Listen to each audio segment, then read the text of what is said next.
Europa es un continente con una pequeña extensión al contar con una superficie de 10 millones de kilómetros cuadrados. Dentro de su área hay algunos países que destacan por su amplio tamaño. Veamos cuáles son los 5 países más grandes de Europa.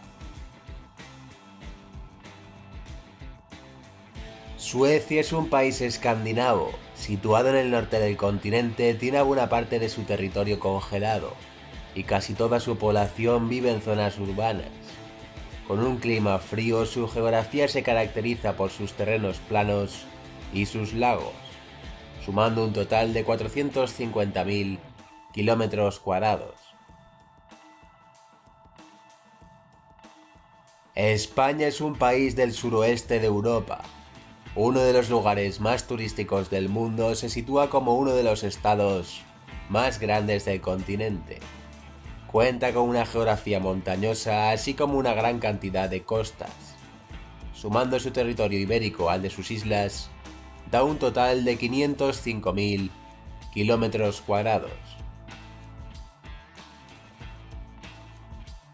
Francia es un país europeo. El lugar más visitado del mundo, cuenta con multitud de posesiones en ultramar, repartidas en América o África. Tiene importantes zonas montañosas en los Pirineos y en los Alpes, siendo el resto de su territorio más bien llano.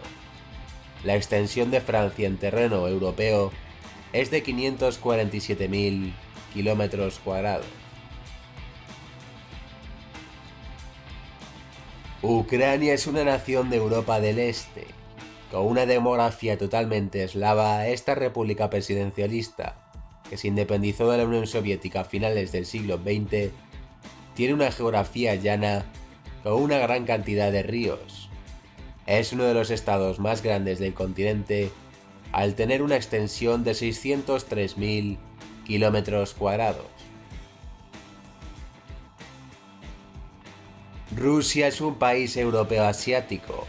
La nación más grande del mundo, cuenta con una superficie de 17 millones de kilómetros cuadrados, siendo su territorio dentro de Europa reducido, pero que engloba las ciudades más importantes de la nación.